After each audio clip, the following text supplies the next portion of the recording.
to serve when others stay still, to care when it's easier to turn away, to believe again even after the fall. Standing tall is not about being perfect.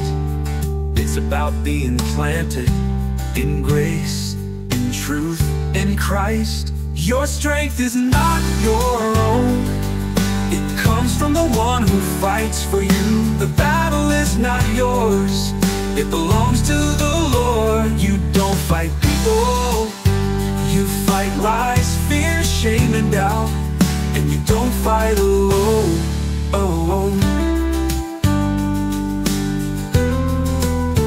Therefore, my dear brothers and sisters, stand firm. Let nothing move you. Always give yourselves fully to the work of the Lord, because you know that your labor in the Lord is not in vain. So when shame whispers, stand tall. When fear surrounds, stand tall. When strength runs out, stand tall. Not in pride, not in striving, but in truth, in grace, in Christ. You were made to stand.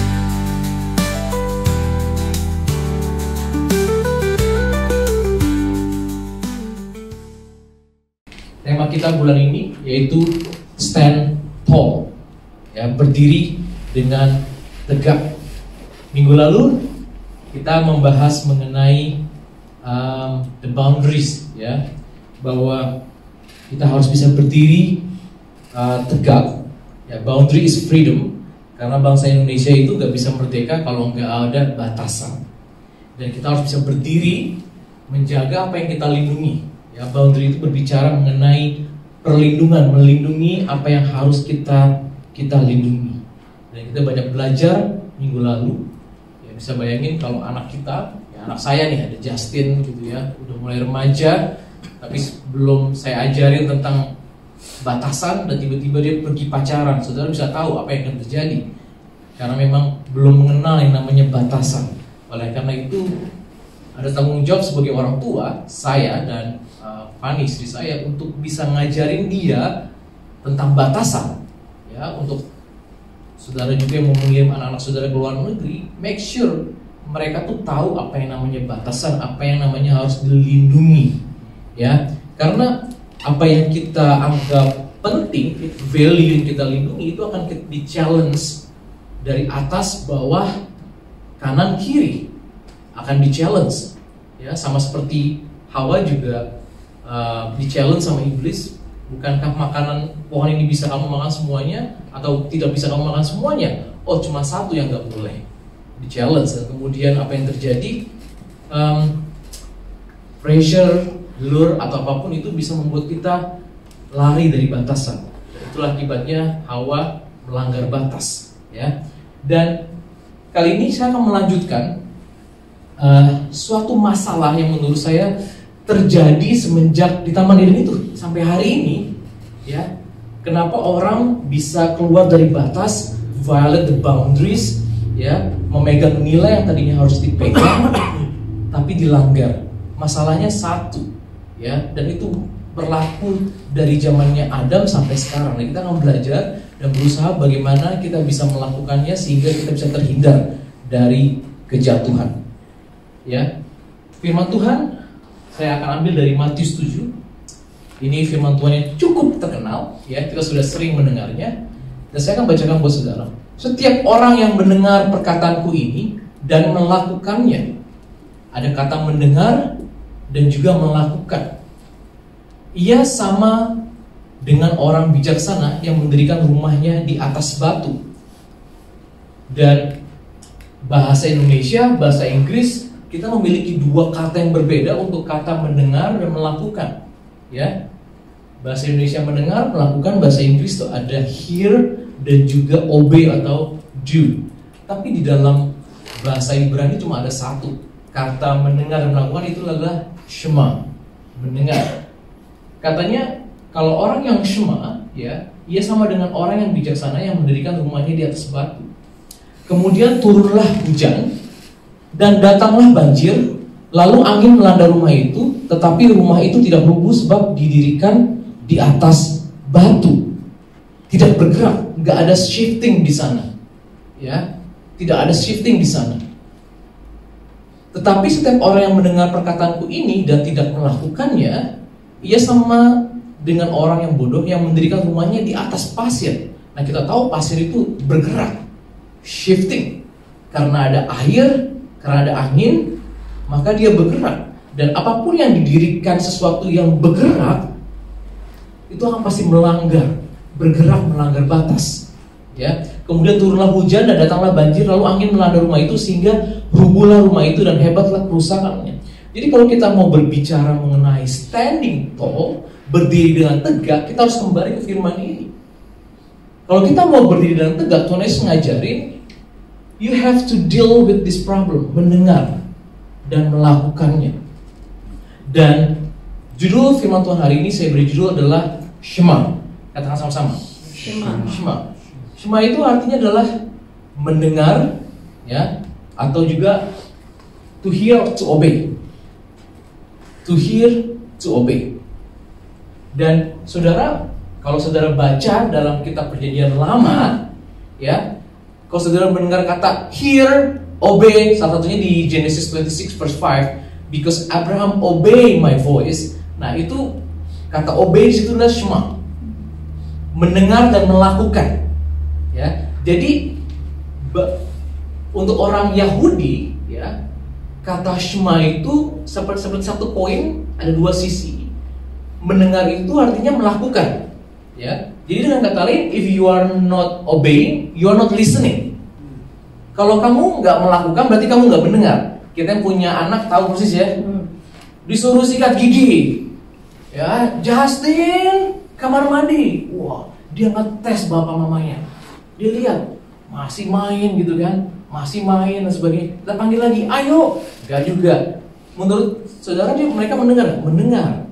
Ya, ada suatu getaran di eardrums mereka. Sampai saya bilang, saya panggil dengan full name, Justin Nathaniel Tobing. Nah, kalau udah full name itu saya udah lumayan tinggi, ya. Dan mereka akhirnya tahu, oh ya, saatnya untuk pergi ke kamar mandi. Kalau enggak mereka ada konsekuensinya. Biasanya mereka nggak akan saya kasih screen time. Jadi mereka menganggap screen time itu valuable sehingga mereka menurutinya. Ya, so if you are not obeying, you are not listening. Dengan kata lain, Shema artinya adalah if you obey, you are listening. Ya, Tuhan Yesus di-challenge juga sama ahli Taurat. Apa sih yang penting? Apa sih hukum yang terutama? Ya, kamu kan baru datang nih. Ya, kita juga nggak tahu kamu dari mana. Ya, kamu udah mengajar dan kamu sudah terkenal. Dan orang ahli Taurat pengen tahu apa sih value yang terpenting yang kamu pegang. Dan kemudian di-challenge ditanya, guru, hukum apa yang terutama?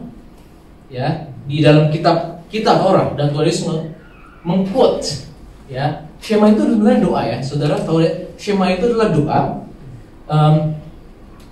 Doa yang diambil sebenarnya dari 3 passage, ya. Tapi kalau saudara pernah mendengar tentang Shema, ya, Shema itu diambil dari Ulangan yang pasal ke-6, ya, yaitu ini bunyinya. Dengarlah hai orang Israel, Shema Israel, Tuhan itu Allah kita, Adonai Eloheinu, Tuhan itu Esa, Adonai Ehad. Bahasa Inggrisnya, Hear Israel, the Lord is our God, the Lord is one. Dan kemudian kasihlah Tuhan Allahmu dengan segenap hatimu dan dengan segenap jiwamu dan dengan segenap kekuatanmu.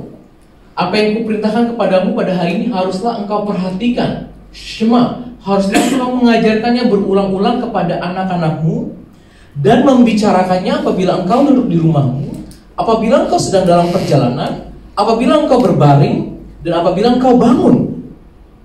Karena mereka tahu Hawa jatuh karena mendengar, benar gak?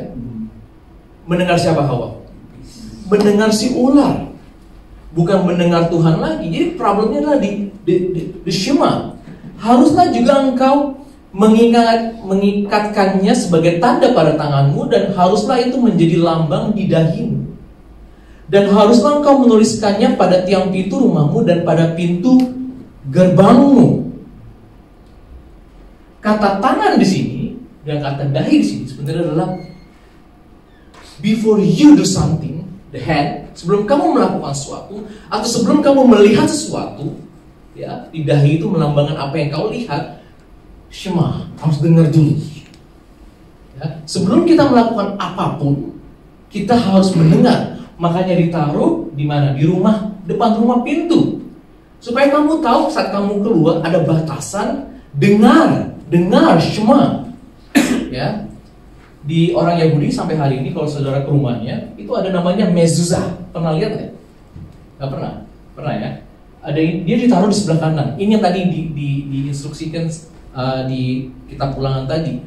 Taruhlah di tiang pintu. Ya, jadi mezuzah ini sebenarnya ditaruh di depan pintu di sebelah kanan, di tempat-tempat yang saudara dan saya tuh masuk, ya. Dan pengecualiannya itu di kamar mandi karena nggak menghormati. Nah, apa sih yang ada dalam mezuzah ini? Sebenarnya kalau ini dibuka, itu ada seperti scroll, ya, yang isinya adalah doa Shema salah satunya. Doa Shema itu panjang. Ada 3 parts dari Ulangan 6, di Ulangan 11, dan juga di Bilangan. Ya. Dan kemudian bangsa Israel ini juga harus mengingat tentang mendengar itu. Mereka tuh doa Shema 2 kali dalam sehari. Ya. Shema itu dilakukan pada pagi hari dan juga dilakukan pada malam hari. Seperti minggu lalu saya katakan, kita ngajarin anak kita adalah kata-kata yang pertama apa? Ya, sebagai orang tua, mama dan papa. Kadang-kadang kita berkompetisi. Banyak di sosial media berkompetisi. Siapa duluan disebut mama atau papa? Mama. Terus yang ngomongnya, anaknya ngomong dada gitu. Tapi orang Yahudi enggak. Sebelum anak itu berbicara, mereka diajari satu kata yang namanya Shema, mendengar. Dan kata Shema ini juga adalah kata yang terakhir sebelum biasanya orang mati. Shema. Belajar untuk mendengar. Dan tadi di kitab yang Ulangan tadi, makanya taruhlah di tanganmu dan di dahimu. Itu tefillin. Nah, ini ada isinya nih. Isinya scroll juga. Ada suatu tulisan. Ya. Kenapa sih orang Yahudi ini sampai hari ini juga pengen terus menjaga itu semua?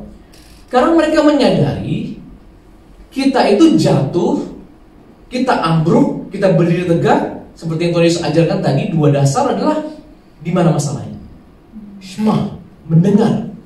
Jadi sebelum kita melakukan sesuatu, before you do anything, mau kerja, mau cari jodoh, mau bersekolah, biasakan untuk Shema. Duduk dulu untuk mendengar. Karena kalau kita cuma segera melangkah, saudara akan mengalami suatu kebelokan. Karena banyak noises, banyak suara-suara yang akan masuk dalam hidup saudara, yang akan berusaha membelokkan saudara. Ya. Dan apa sih sebenarnya yang kita coba lindungi? Itu value. Kita belajar minggu lalu tentang boundaries, bahwa sebenarnya inilah yang kita lindungi, value ini. Ya, kita berusaha untuk protect, ya, dari threat, bad things, lies, pressure. Kalau misalnya boundariesnya bergerak, fleksibel, itu bukan boundaries lagi namanya. Ya, itu ada kompromi. Tadi saya sebelum memulai ibadah ini, kita ada doa. Saya ngomong, di negara Western seperti New Zealand, Australia, UK, US, ada yang namanya Boxing Day. Ya, Boxing Day itu adalah hari apa? Hari belanja, ya, karena murah, diskon besar-besaran. Dan di Australia ada beberapa toko dan mereka ngantri loh. Ya, jam 3, bukannya misalnya jam 6, jam 3 udah buka tenda, ya udah buka gelar tikar, karena untuk ngantri, ya, berharap bahwa kalau saudara datangnya siang, saudara telat. kemungkinan ukuran yang saudara cari itu udah habis. Makanya mereka ngantri di awal. Tapi ada yang menarik, kalau saudara ke toko-toko itu, ya di New Zealand, di Christchurch ada namanya Dressmart juga. Nah kalau saudara pergi ke jalanan yang lain ya, di mana ada toko-toko branded, tas-tas branded gitu ya, andainya mereka itu di Boxing Day mereka nggak diskon sama sekali. They still protect their value. They still protect their value. Ya, nggak akan terpengaruh dengan demand, pressure, gitu ya. Apa tuh saudara datang gitu ya, kayak seperti minggu lalu saya ngomong, ditawar gitu, ini berapa? Ya berapa Ci? Gitu ya, misalnya gitu ngomongnya ya.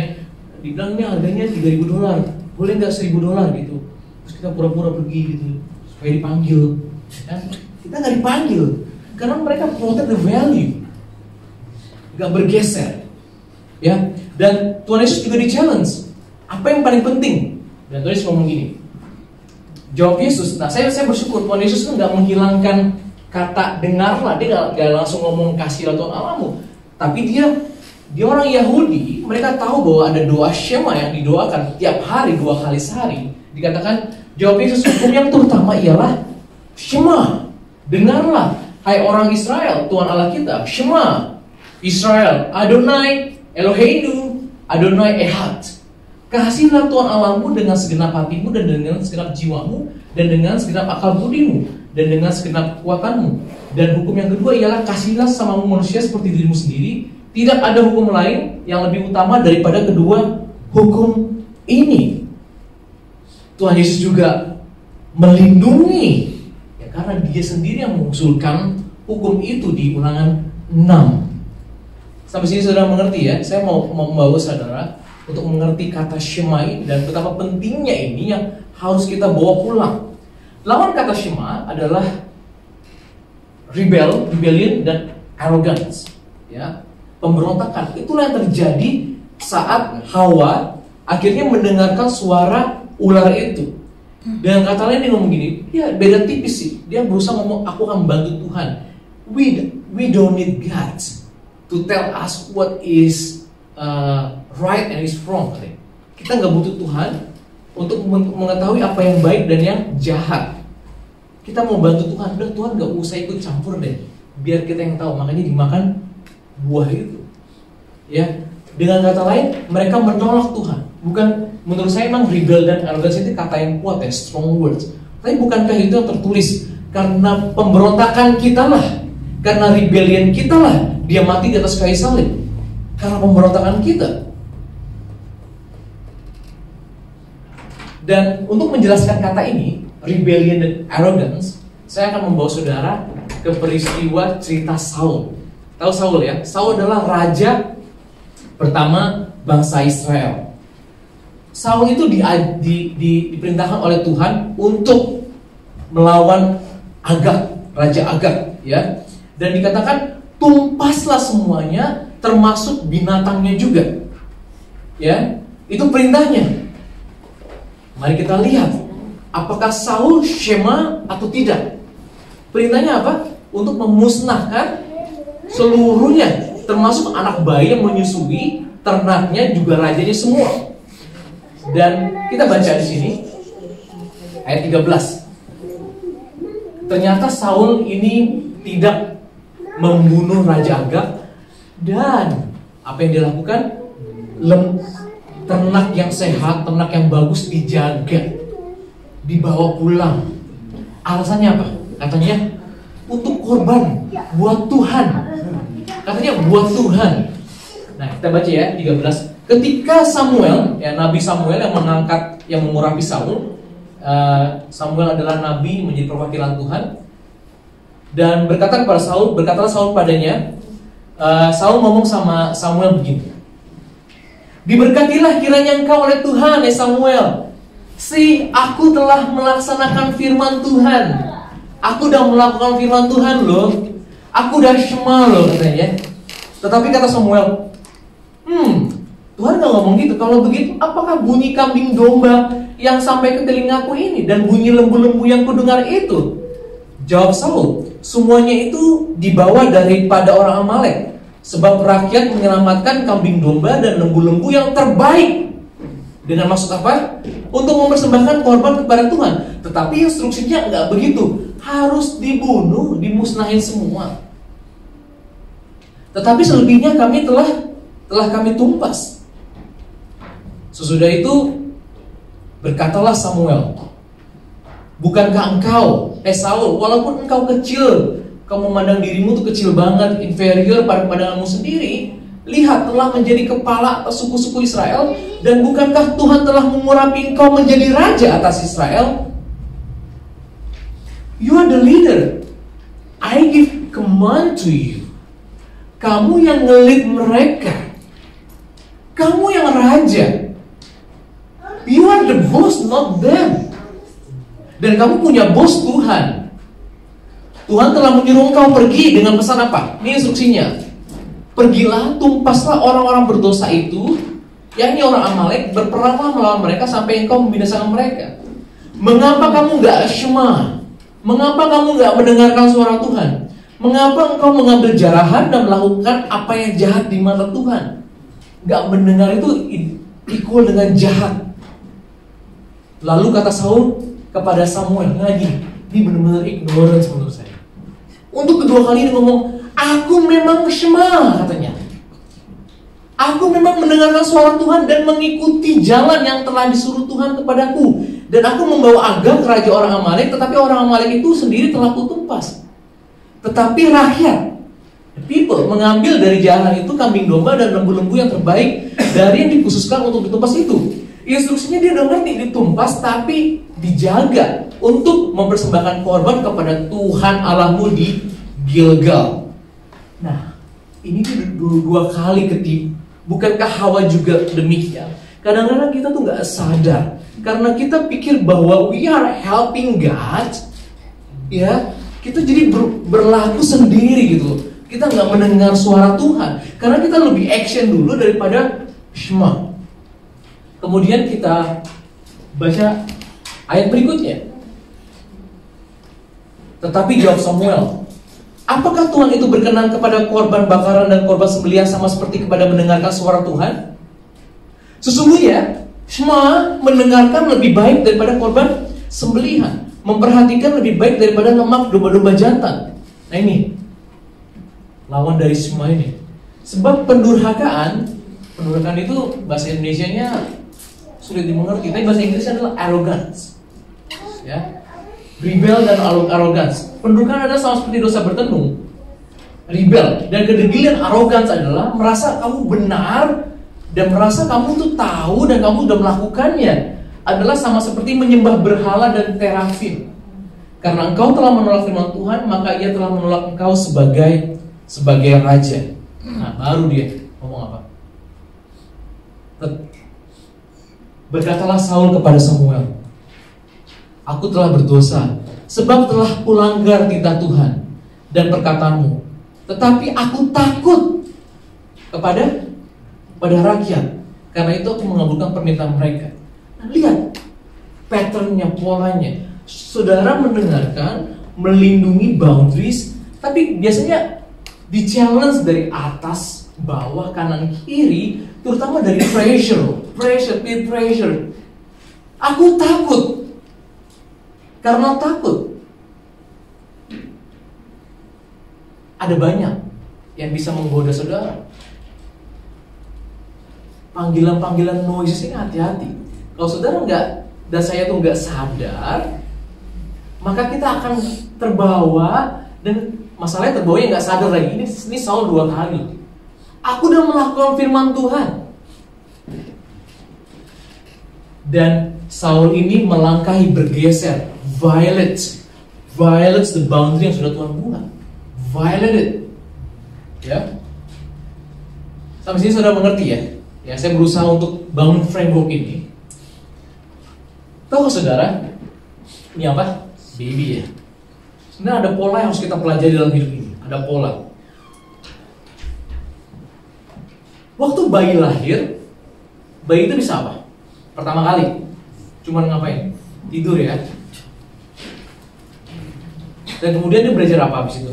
Belajar tengkurap. Oke? Habis belajar tengkurap, dia belajar ngapain? Belajar merangkak.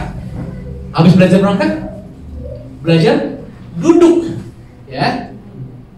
Dan setelah belajar duduk mereka berdiri. Nah, sebenarnya dari sekeliling kita harus bisa belajar juga. Sebelum saudara berdiri, berjalan untuk melakukan sesuatu, belajar duduk dulu. Belajar duduk dulu untuk mendengar. Karena kalau kita cuma langsung tergesa-gesa hanya langsung mau melakukannya, dan kita nggak mau untuk duduk shema, apa yang saudara lakukan hari ini sebenarnya shema, mendengar. Walaupun mungkin pesannya melalui orang lain, melalui saya dan sebagainya, tapi saudara punya suatu jiwa, suatu attitude untuk respect shema the word of God. Karena shema itu adalah suatu attitude yang harus kita semua miliki. Kalau enggak, kita bisa kayak Hawa nanti, anggap remeh. Sama juga seperti Saul tadi, anggap remeh. Saya biasakan kalau ada orang bicara di tempat sini seperti rokok, orang mungkin lebih muda daripada saya, atau lagi femininity persiapan, saya akan berusaha catat, ya. Karena Tuhan pasti bisa berbicara melalui orang siapapun, baik dia lebih junior, lebih muda, ataupun lebih tua dan sebagainya. Karena it's not about how they deliver it, tapi mau nggak kita punya attitude yang respect untuk shema mendengar suara Tuhan. Nah, sebelum berdiri, saudara belajar duduk, ya. Dan hari ini kita akan belajar tentang tadi kan pelanggaran tuh, ya. Saya belum ngasih contoh. Kalau kita shema apa sih yang terjadi? Nah, kita akan belajar di sini. Ya, kita akan belajar dari suatu passage yang menarik. Saya udah menjelaskan tentang apa itu shema, kenapa shema itu ada sampai hari ini, bahkan bangsa Israel dirumahi sampai hari ini. Ada mezuzah dan mereka masih berdoa juga pakai talifin dan sebagainya. Dan mendengar itu penting, shema itu penting. Shema artinya mendengar dan melakukan. Ya, saya kan kasih suatu cerita di sini. Ya, di Alkitab ada suatu kisah. Petrus, dia adalah seorang nelayan. Dia dan teman-temannya, mereka berempat, ya, mereka suka nelayan bareng malam-malam. Suatu hari mereka nelayan, ya, pergi ke laut. Saudara tahu ya kenapa nelayan perginya melaut pada malam hari? Pertama karena angin dari darat ke laut itu di malam hari. Sebaliknya angin dari laut ke darat itu setelah malam hari. Begitu nature-nya. Dan berikutnya adalah kenapa malam hari? Karena masalah suhu juga. Ikan itu malam hari akan datang ke tempat yang lebih shallow, lebih cetek, ya, karena juga ada predator dan sebagainya. Mereka mau bergerak di malam hari. Nah, nelayan ini nggak akan pergi ke tempat yang dalam karena dia harus ke tempat yang cetek juga supaya jangkauannya tuh bisa dapet, ya, nggak terlalu dalam. Karena kalau terlalu dalam gampang kabur ikannya, ya, jadi nggak terlalu dalam yang dicari, ya. Itulah dasarnya kenapa di malam hari. Dan Petrus dan teman-temannya berlayar, saudara, malam hari karena mata pencaharian mereka adalah nelayan. Tapi sayangnya di malam itu mereka nggak dapetin apa-apa. Mereka kerja sepanjang malam, capeknya minta ampun. Baru tabur, ditarik, dapatnya siwit. Tarik lagi, ditabur lagi, cuma dapat kerang-kerang doang. Berkali-kali mereka coba, sampai akhirnya mereka give up. Mereka pulang pagi-pagi. Dan mereka lebih pulang malam. Mereka pulangnya lebih awal daripada nelayan-nelayan yang lain mungkin. Saya juga nggak tahu. Mereka capek, ya. Dan pagi harinya, ya, mungkin saudara juga ada saudara yang mencari pekerjaan. Udah coba ngelamar nih, semuanya udah gue lamar, nggak dapet. Nihil, I'm tired. Ini Petrus, dia anak istrinya lagi nunggu ikan atau nunggu sesuatu yang dijual. Dan mereka pulang dengan tangan yang kosong malam itu. Frustrasi, capek dan sebagainya bercampur aduk. Mereka pulang dan mereka di tepi pantai. Apa yang mereka lakukan? Udahlah, ini waktunya bersihin apa? Bersihin jalannya dibersihin. Dari kerang-kerang lah, dari siwit lah, Lalu kemudian datanglah Tuhan Yesus. Ini yang the game changer. Datanglah Tuhan Yesus. Dan mereka udah capek nih saudara. Mereka udah lelah nih. Mereka udah gak tahu mau ngomong sama istrinya apa. Sayang, udah gak ada. Hari ini gak ada ya. Mungkin malam ini kita coba nih, mereka juga bersin. Guys, malam ini kita coba ya. Coba lagi. Tuhan Yesus datang. Ya, ada ceritanya di Lukas 5. Kita akan baca di sini. Ini about Shema. Tadi saya berbicara mengenai rebel, pelanggaran, gak mau mendengar. Kali ini tentang Shema. Pada suatu kali Yesus ngapain? Berdiri. Ya, ada suatu sikap dari tubuh dari berdiri di pantai Danau Genesaret. Sedang orang banyak mengurumuni dia hendak mendengarkan firman Allah. Dan semua orang juga berdiri mengurumuni dia, pengen mendengarkan firman Tuhan. Dan susah bagi Yesus untuk mengajar dengan kondisi seperti itu. Lalu ia melihat apa? Lalu ia melihat dua perahu yang baru pulang tadi malam itu. Dan dilihat juga perahunya itu kosong, gak ada ikan. Gak ada ikan sama sekali. Dan nelayan-nelayannya telah turun dan sedang membasuh jalannya. Kemudian ia naik ke dalam salah satu perahu itu, yaitu perahu Simon, dan menyuruh dia supaya menolakkan perahunya sedikit jauh dari pantai. Lalu ia duduk untuk ngapain? Untuk mengajar orang banyak dari atas perahu. Nah, di pasal sebelumnya saudara perlu saya kasih konteksnya juga. Di pasal sebelumnya itu Yesus pernah menolong Petrus juga. Mertuanya sakit keras, demam, disembuhin sama Tuhan Yesus. Makanya sebenarnya Simon ini udah frustrasi, udah capek. Dan dia diminta tolong, disuruh lagi. Dia naik, ya. Ini kan perahu tadinya fungsinya apa, saudara? Buat apa? Buat nangkap ikan. Dan tiba-tiba berubah fungsinya jadi apa? Jadi platform buat khotbah, buat ngajar. Ya, dan bukan hanya itu, menyuruh Petrus juga untuk tolakin dikit deh, ya, supaya ada batas nih, supaya saya bisa mengajar, saya bisa duduk dengan baik. Dan di situ pun Petrus apa? Shema. Dia mau loh. Dia mau tetap melakukannya loh. Dia punya alasan gak nolak? Oh punya. Sorry, saya baru bersih-bersih. Udah capek juga, saya mau pulang, mau tidur buat malam nanti. Ya.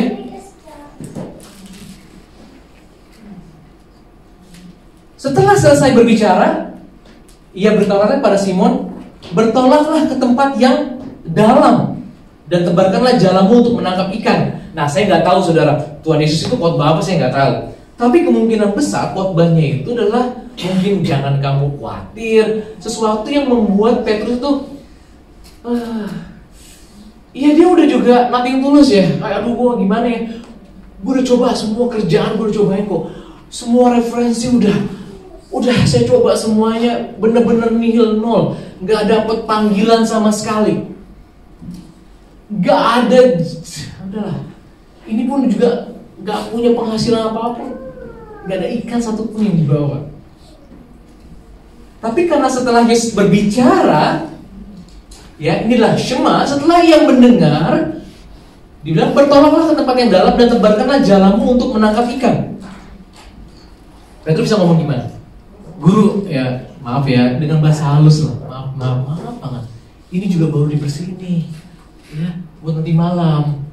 Ya, bisa dia jawab gitu kan. Tapi apa yang dia lakukan adalah dia tetap mau melakukan. Mari kita baca di ayat ke-5. Simon menjawab, ini dia.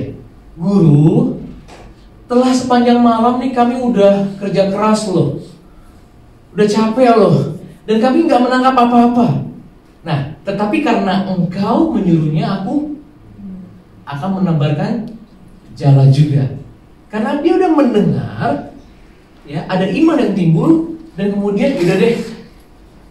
Sebenarnya menurut saudara, jagoan siapa sih Simon sama Tuhan Yesus? Jujur deh, Simon dong. Simon itu tahu lapangan, dia tahu behavior ikan. Ya, dia bukan anak kemarin, dia tahu persis. Gue berkali-kali mancing di siang hari itu nggak dapet deh. nggak mungkin, impossible lah, ya. Ini tahu apa sih? Tuhan Yesus tahu apa sih? Ini kalau ngajar aja deh. Keep your boundary, ngajar aja. Saya bagian layan, udah. Jangan susahin saya lagi lah. Jangan susahin saya untuk pergi terus tebarin jala. Dan apa yang terjadi? Dan setelah mereka melakukannya, mereka menangkap sejumlah besar ikan sehingga jala mereka mulai koyak. Wih, tiba-tiba, jalan. Ini sebenarnya kan 2 orang maco nih. Itu sampai koyak tuh artinya apa sih? Tarik-tarikan kan?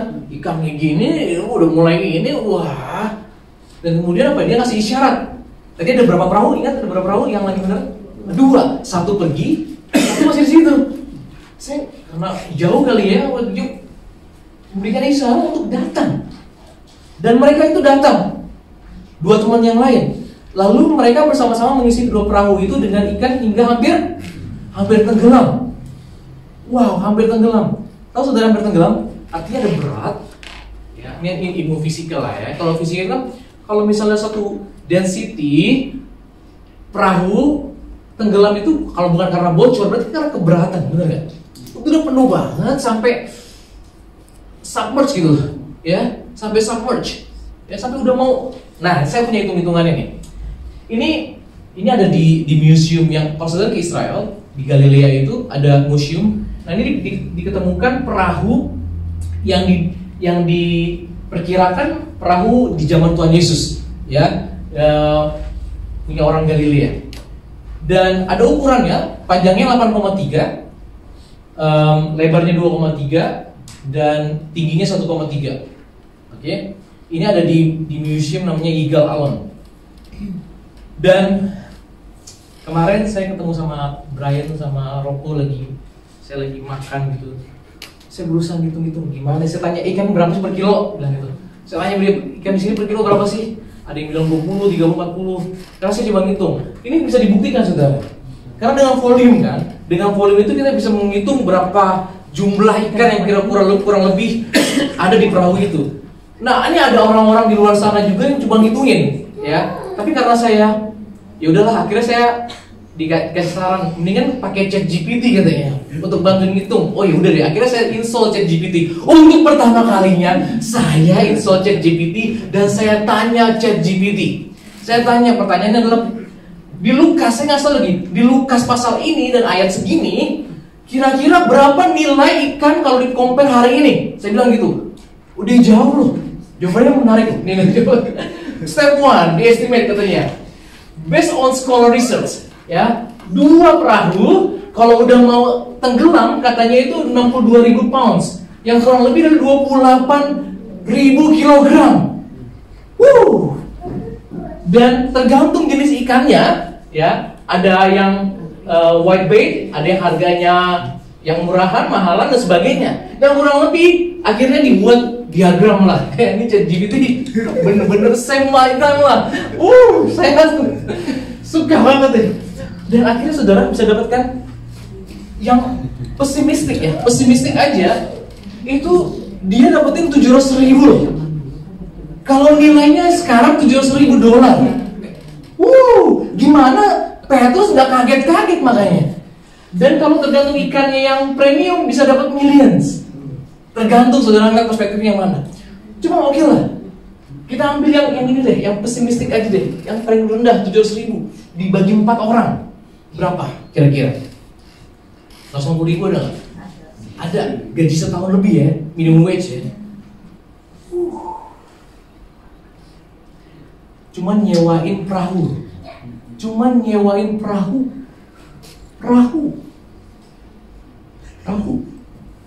Ingat waktu 2 minggu yang lalu ya, 3 kali minggu yang lalu ya, saya berbicara tentang Ribka. Dia ngambil air sumur, cuma ngasih ke onta doang, dikasih berapa? $30.000. Udah kita hitung-hitung ya, emasnya yang dinus dan itu kita hitung-hitung. Nah ini saudara, gede banget. Mungkin nih, saudara, kalau saudara dalam posisi, situasi di mana saudara itu benar-benar kalah segala, udah lost everything, gak punya bargain power, kayak mereka itu nggak dapat ikan pulang, terus yang saudara punya cuman lahan kosong, aset saudara, rumah saudara, atau apapun itu. Dan Tuhan tanya kepada saudara, boleh nggak saya pinjam untuk kerajaan saya, for my kingdom purpose? Nah ini dilakukan sama Petrus, monggo, satu perahu loh. Tapi Tuhan Yesus itu tahu mereka berdua, ada 2 perahu. Tuhan Yesus itu generous. Hari itu, siang itu, tiba-tiba ikan mau denger, datang rame-rame, mau dengerin penciptanya. Apa yang dikatakan? Dapat lagi katakan, pergilah ke tempat dalam. Mereka juga nurut, mereka nggak kemana-mana. Di situ nunggu, ditangkap, dapatlah si ikan sebanyak ini. Apa yang ada di tangan saudara sekarang? Mau nggak saudara kasih buat Tuhan? Dia cuma pinjam berapa jam rumah saudara buat care group. Saya sampai hari ini, ya semua daripada kita banyak kok saya melihat di mana generous, ya memberikan tenaga mereka, tools yang mereka punya, ya untuk dipakai untuk kerajaan Tuhan. Gak pernah kekurangan, gak pernah minta-minta. Ini kayak mulai hari ini langsung apa yang bisa saya kasih buat Tuhan ya.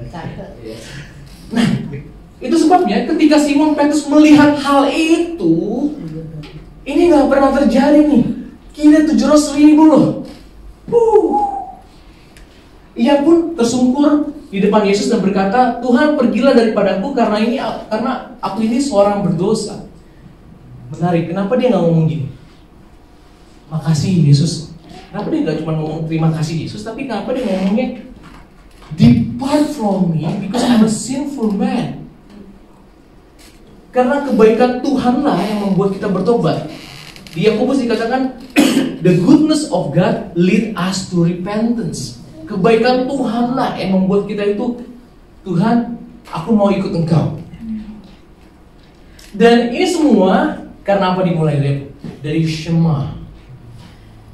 Malamnya dia capek-capek, dengan tenaganya dia berkeringat, mau mendapatkan sesuatu susah banget, dia udah susah payah ngerjain apapun, nggak dapet ikannya. Tapi satu action aja, only one action makes difference. Apa? Shema. Sebelum dia melakukan apapun, dia mendengar dulu. Mendengar is important. It's a big game changer menurut saya. Ya, sebab ia dan semua orang bersama-sama dengan dia takjub oleh karena banyaknya ikan yang mereka tangkap. Demikian juga Yakobus, Yohanes, anak-anak Zebedeus yang menjadi teman Simon. Kata Yesus kepada Simon, jangan takut, mulai dari sekarang kau akan menjala manusia. Dan akhirnya dia mendapatkan panggilan hidupnya yang selama ini dia cari-cari, what I'm for ya, gue ngapain ya di dunia ini ya. Kok kayak, kalau saya menggunakan kata roh itu unsettled, kok gue gak rest ya.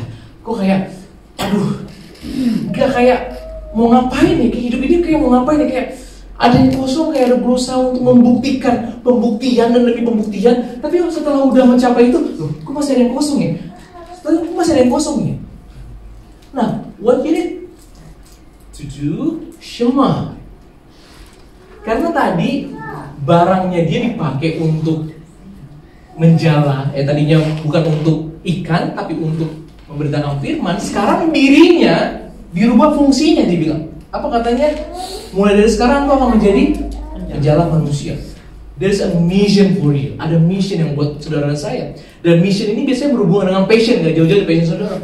Mission ini harus saudara hormati, harus saudara support. Don't hurt this mission. Nah, inilah Petrus mendapatkan misi yang baru dalam hidupnya, menjadi penjala manusia. Ya karena udah dapat 700.000 itu, apa yang dia lakukan? Dan sudah mereka menghalau perahunya ke darat, mereka pun meninggalkan segala sesuatu lalu mengikut. Ini sudah ditinggalin, udah bisa cover financial independence. Ya, karena tahu bahwa ada panggilan buat Petrus untuk menjala manusia, dan Tuhan juga tahu, you have wife, you have children, let me take care of them. Ya, lalu mereka mengikut Yesus. Pertanyaan saya, apakah saudara berbeban berat? Letih lesu? Berbeban berat. Ya, berbeban berat. Nah, cek berbeban berat. apakah sebenarnya kuk yang saudara pasang ini, yang saudara bawa itu kuk dari Tuhan atau bukan? Pertanyaan itu deh. Ya, do you support God's mission atau sebenarnya saudara tuh mendengar noise yang lain karena pembuktian dari sosial media, kayak butuh, gue harus punya ini, gue punya itu, gue harus jalan ke sana, sehingga saudara bekerja keras untuk membuktikan buat orang lain, ya gue bisa, gue mampu, lihat dia tuh udah di luar negeri dan sebagainya. Tapi saudara lelah, unsettled. Karena marilah kepadaku semua yang letih lesu dan beban berat, aku akan memberikan kelegaan kepadamu. Pikulah kuk yang kupasang dan belajarlah kepadaku, karena aku lemah lembut dan rendah hati, dan jiwamu akan mendapat ketenangan. Sebab kuk yang kupasang, kalau Tuhan yang pasang kuk itu, mission itu, dia janji enak dan bebannya ringan. Nah kalau bebannya berat, kemungkinan besar itu bukan dari Tuhan. Kemungkinan besar, karena dia ngomong kuk yang kupasang itu enak dan bebanku ringan. Jangan-jangan yang kita dengar itu adalah suara yang lain, noise yang lain. Oleh karena itu, mau nggak hari ini kita coba belajar duduk sebelum berdiri, sebelum berjalan. Belajar apa? Shema. Shema itu artinya mendengar dan melakukannya. Nah ini ada yang saya terakhir. Yuk, aku maju. Tuhan Yesus ini punya kenalan, namanya adalah mereka bersaudara, Maria, Marta dan Lazarus. Dan Tuhan Yesus itu sering mampir ke rumah mereka. Ketika Yesus dan murid-muridnya dalam perjalanan, tibalah ia di sebuah kampung. Seorang perempuan yang bernama Marta menerima dia di rumahnya. Perempuan itu mempunyai seorang saudara yang bernama Maria. Maria ini ngapain? Katakan sama-sama. Duduk. Ya, duduk dekat kaki Tuhan dan ngapain? Mendengarkan perkataannya. Shema. Sedang Marta ngapain? Sibuk dia. Budaya timur. Iya enggak? Kalau saudara ke rumah saya gitu ya, paling mau sibuk gak? Biasanya sibuk lah. Dia mau teh enggak? Pasti gitu. Paling mau teh. Karena udah budaya dari rumah, dari Indonesia begitu. Semua kan kita begitu ya. Ada tamu tuh dijamu. Ya, Marta sibuk sekali melayani. Ia mendekati Yesus dan berkata, lihat nih, she blamed 2 people at one time. Tuhan, tidakkah engkau peduli bahwa saudaraku? Wah, dia nunjuk 2 orang jago dia. Peduli bahwa saudaraku biarkan aku melayani seorang diri. Suruhlah dia membantu aku. Ya, Marta mungkin udah begini nih, bunyiin brak, piring preng, udah pintu brak. Maksudnya ngasih kode, lu bantuin gitu loh. Ini gak mau juga, masih aja dia duduk untuk mendengarkan. Tetapi Tuhan menjawabnya, Marta, Marta, engkau khawatir dan menyusahkan diri dengan banyak perkara. Beban apa sih yang kamu tanggung sekarang? Tetapi hanya satu saja yang perlu. Satu loh. Apa itu? Maria telah memilih bagian yang terbaik, yang tidak akan diambil daripadanya. Bagian yang terbaik adalah Shema. Saudara tahu? Karena dia Shema, dia duduk di kaki Tuhan. Suatu hari adiknya meninggal, namanya Lazarus. Meninggal.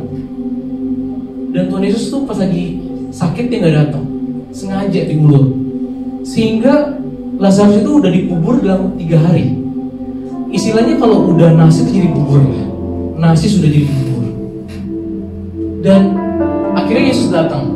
Maria ngomong gini, tersungkur lagi, Guru, kalau kamu datang lebih awal mungkin dia gak mati. Tapi Tuhan kita adalah Tuhan yang sanggup mengubah bubur kembali menjadi nasi. Dia expert.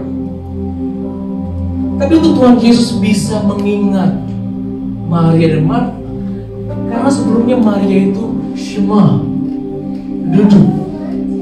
Kalau saudara Shema, duduk, mendengar, saudara akan dibawa sama Tuhan. Menurut saya, saudara akan berada di tempat yang tepat pada waktu yang tepat. Kalau kita cuma melangkah berdasarkan kekuatan kita, our calculation, otak kita, bisa sih. Kemungkinan saudara akan bersusah payah. Hari ini saya mau mengajak kita semua untuk Shema.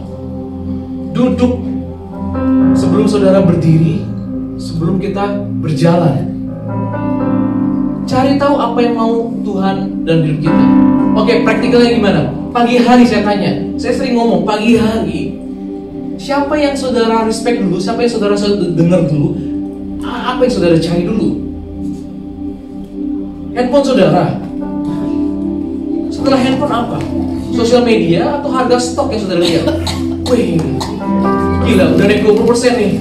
Wah, ya kan? Karena jualnya di US. Udah lewat, pengen 30%, 40%. Terus tiba saudara tergoda, mau beli deh pagi itu.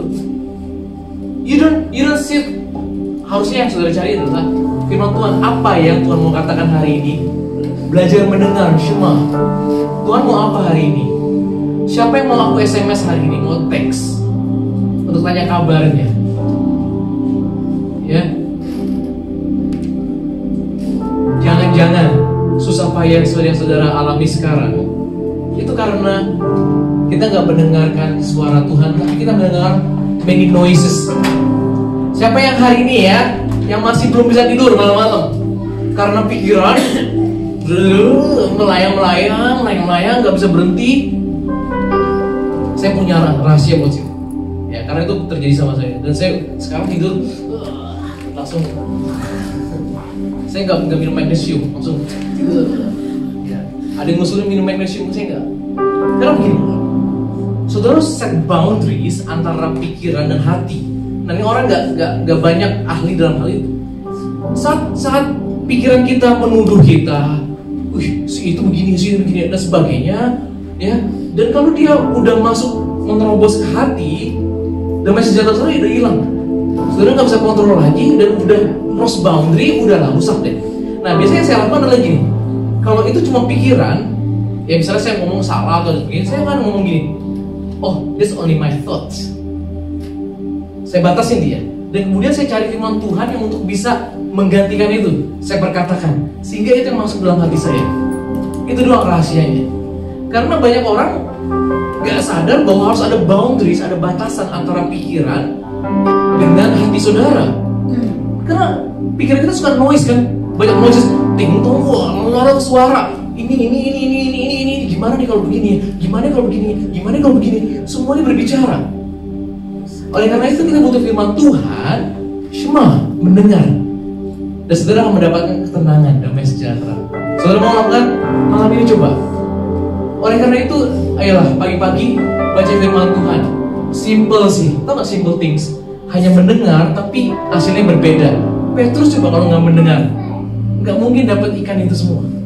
Tapi karena mendengar adalah bagian yang terbaik yang harus kita ambil. Mari kita berdiri bersama-sama.